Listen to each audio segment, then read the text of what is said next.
Hello दोस्तों, स्वागत है आप लोगों का मेरे चैनल CGPSC लाइब्रेरी में।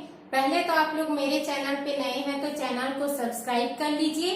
तो इसके आगे वाले वीडियो में हमने देख लिया है लोकगीत, लोक नृत्य और लोक नाट्य के परिभाषा को हमने समझ लिया है। तो अब हम आगे इसमें और लोकगीत के बारे में देखेंगे और इसके कौन कौन से एग्जाम्पल है उसके बारे में भी देखेंगे। ठीक है, तो चलिए हम स्टार्ट करते हैं लोकगीत के बारे में। हम आगे देखते हैं इसमें कौन कौन सा गीत आता है। तो इसमें हम लोग का हो जाएगा चंदैनी गीत, बांस गीत,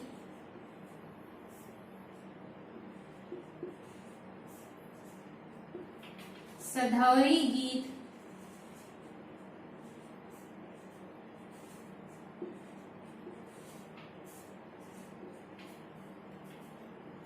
फाग गीत,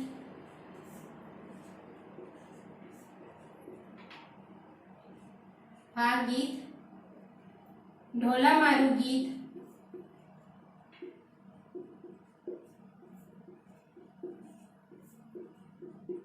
सौनाही गीत,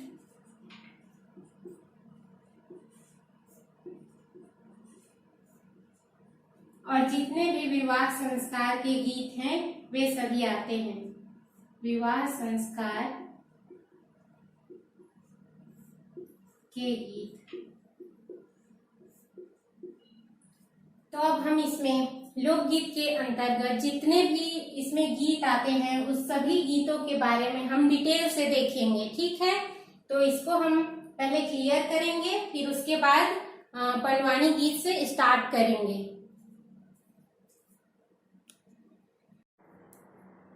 तो चलिए अब हम देखते हैं लोकगीत के अंतर्गत पंडवानी के बारे में। ठीक, पंडवानी क्या है? छत्तीसगढ़ी लोक गाथा है। यह क्या है? एक छत्तीसगढ़ी लोक गाथा है जिसका आधार क्या है? महाभारत के पांडवों की कथा इसका आधार है। पंडवानी का आधार क्या है? महाभारत के पांडवों की कथा जो है पंडवानी का आधार है। और इस पांडवों की कथा का गीतमय आख्यान ही पंडवानी है। ठीक है, इन पांडवों की कथा का गीतमय आख्यान ही छत्तीसगढ़ी लोक रूप में इन पांडवों की कथा का गीतमय आख्यान ही क्या है? पंडवानी है। और इस पंडवानी के रचयिता कौन है? संबर सिंह चौहान है। संबर सिंह चौहान है। चौहान है। ठीक है, इसके रचयिता कौन है? संबर सिंह चौहान है। और इनकी प्रमुख नायिका और नायक कौन है? भीम और द्रौपदी। ठीक है, पंडवानी के गुरु किसको कहा जाता है? पंडवानी के गुरु झाड़ूराम देवांगन को कहा जाता है। किसको कहा जाता है? झाड़ूराम देवांगन को कहा जाता है। ठीक है, झाड़ूराम देवांगन को कहा जाता है। देवांगन को कहा जाता है।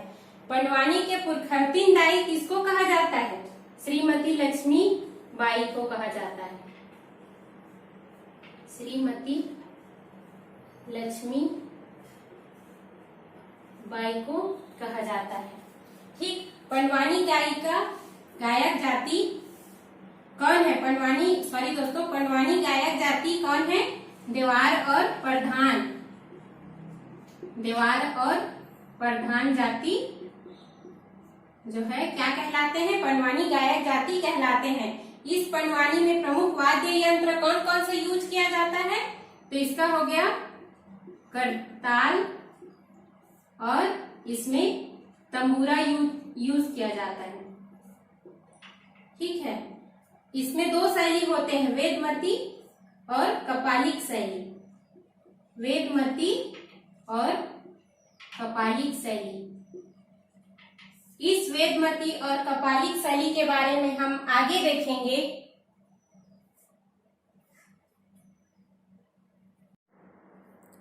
तो चलिए हम देखते हैं पंडवानी में दो शैली होता है, वेदमती शैली और दूसरा है इसमें कपालिक शैली। तो इस वेदमती शैली और कपालिक शैली में अंतर क्या होता है उसको हम समझते हैं।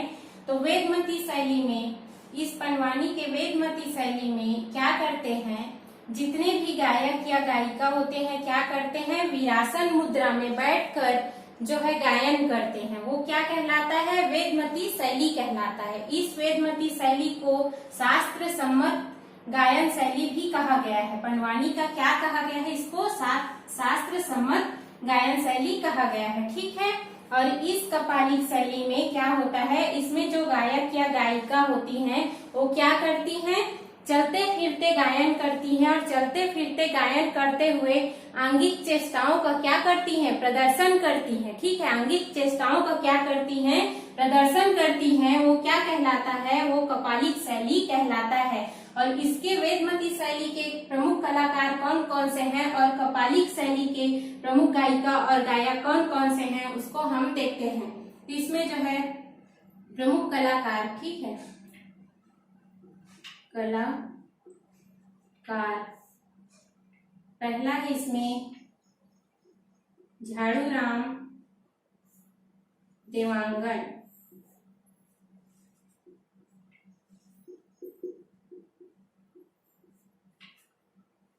दूसरा है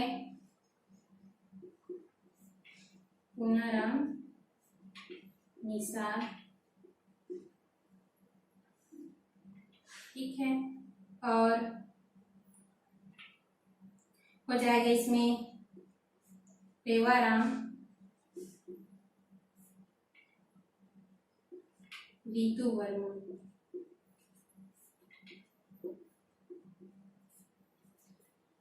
और इस कपालिक शैली में तीजन बाई,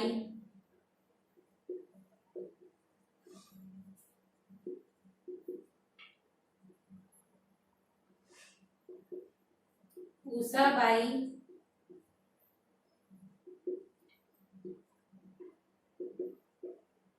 शांति बाई इसकी प्रमुख कलाकार है। ठीक है, तो इसमें देखिए वेदमती शैली में प्रमुख कलाकार कौन कौन से हैं, तो इनमें है झाड़ूराम देवांगन, पूनाराम निषाद, रेवाराम और चौथा रीतू वर्मा इसकी प्रमुख गायिका है। और इस कपालिक शैली में तीजन बाई, उषा बाई और शांति बाई इसमें जो है क्या है, इनकी जो है प्रमुख कलाकार हैं कपालिक शैली के। ठीक है, तो तीजन बाई के बारे में और हम देखेंगे क्योंकि ये जो है भारत में भी और छत्तीसगढ़ में भी ख्याति प्राप्त है, तो इनके बारे में और हम देखेंगे। तो ये जो तीजन बाई हैं बहुत ही ख्याति प्राप्त पंडवानी गायिका हैं और इनको बहुत सारा पुरस्कार भी मिल चुका है। और ये जो तीजन बाई हैं कहाँ की रहने वाली हैं, ग्राम गनियारी भिलाई, जिला दुर्ग, छत्तीसगढ़ की रहने वाली हैं। और इनको पद्म भूषण से 2003 में नवाजा गया है। पद्मश्री इनको सम्मान कब मिला है, 1988 में मिला है। और संगीत नाटक अकादमी पुरस्कार इनको 1995 में दिया जा चुका है। और पद्म विभूषण से इनको सम्मानित हाल ही में 2019 में इनको किया गया है। ठीक है, तो चलिए अब हम आगे बढ़ते हैं और दूसरा जो है ददरिया गीत के बारे में हम देखेंगे। इसे हम क्लियर कर देते हैं। तो चलिए हम देखते हैं प्रणय गीत। प्रणय गीत में संयोग और वियोग दो होता है। ठीक है, इसमें संयोग में ददरिया गीत, चंदैनी गीत और भोला मारू गीत आता है। वियोग में इसमें भरथरी गीत आता है। तो इसमें हम देखते हैं सबसे पहले ददरिया गीत को देखते हैं। तो इस ददरिया गीत में जो है, ददरिया गीत किसको कहा जाता है, ददरिया गीत लव सॉन्ग, इसे छत्तीसगढ़ का क्या कहा जाता है, लव सॉन्ग कहा जाता है। और इसे प्रणय गीत भी कहा जाता है। प्रणय गीत के नाम से भी ददरिया गीत को जाना जाता है। और यह कब गाया जाता है, ददरिया गीत वर्षा ऋतु में फसल बोते समय गाया जाता है। वर्षा ऋतु में किस समय गाया जाता है, वर्षा ऋतु में फसल बोते समय गाया जाता है। कौन से जनजाति के द्वारा, बैगा जनजाति के द्वारा, बैगा जनजाति के द्वारा यह ददरिया गीत गाया जाता है। और ये बैगा जनजाति के लोग, युवक और युवतियां इसमें क्या करते हैं, अपने जीवन साथी का चुनाव भी करते हैं। और इस ददरिया गीत को छत्तीसगढ़ी लोकगीतों का राजा भी कहा जाता है। इसको क्या कहा जाता है, छत्तीसगढ़ी लोकगीतों का राजा कहा जाता है। छत्तीसगढ़ी लोकगीतों का राजा कहा जाता है।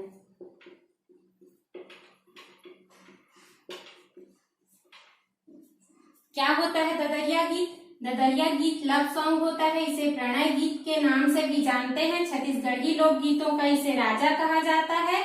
वर्षा ऋतु में यह फसल बोते समय गाया जाता है। और किसके द्वारा गाया जाता है, बैगा जनजाति द्वारा यह ददरिया गीत गाया जाता है। कैसे इसको गाया जाता है, यह सवाल जवाब शैली पर आधारित होता है। ठीक है, इसको हम ददरिया गीत के नाम से जानते हैं। तो आगे अब हम देखते हैं चंदैनी गीत।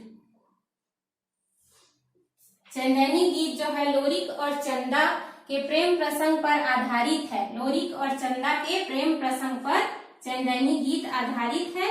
और इसके प्रमुख गायक कौन है? इसके प्रमुख गायक हैं चिंतादास है। और इसमें प्रमुख वाद्य यंत्र क्या होता है? ढोलक और टिमकी होता है। किसके प्रेम प्रसंग पर आधारित है? चंदैनी गायन। चंदैनी गायन जो है लोरिक और चंदा के प्रेम प्रसंग पर आधारित है। इसके प्रमुख गायक कौन है? इसके प्रमुख गायक चिंतादास हैं। इसमें प्रमुख वाद्य यंत्र कौन से यूज किया जाता है? ढोलक और टिमकी इसमें उपयोग किया जाता है। ठीक है, अब हम इसको देखते हैं ढोला मारू गीत को। ढोला मारू गीत ढोला और मारू के प्रेम प्रसंग पर आधारित होता है। क्या होता है? ढोला और मारू के प्रेम प्रसंग पर आधारित होता है। इसकी प्रमुख गायिका कौन थी, जो अभी स्वर्गीय हो गई हैं? सूरजबाई खांडे।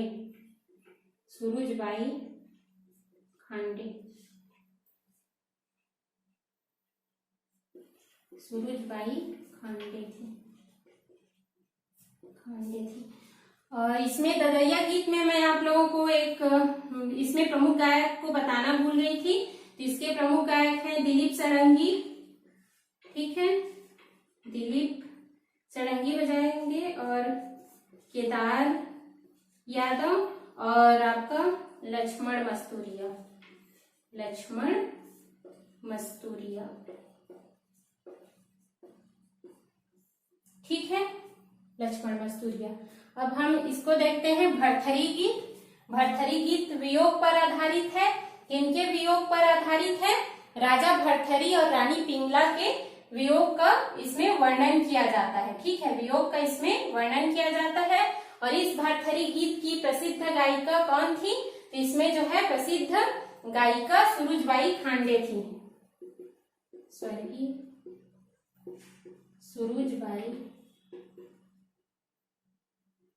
सूरजबाई खांडे थी। और इनमें प्रमुख वाद्य यंत्र कौन से यूज किया जाता है? वाद्य यंत्र इसमें सारंगी और एकतारा का यूज किया जाता है। सारंगी और एकतारा का यूज किया जाता है। ठीक है, सभी को समझ में आ गया? तो आज के लिए इतना ही दोस्तों। मेरा वीडियो आप लोगों को पसंद आए तो चैनल को सब्सक्राइब कीजिए, वीडियो को लाइक कीजिए और जितना से जितना ज्यादा हो सके शेयर कीजिए। Thank you.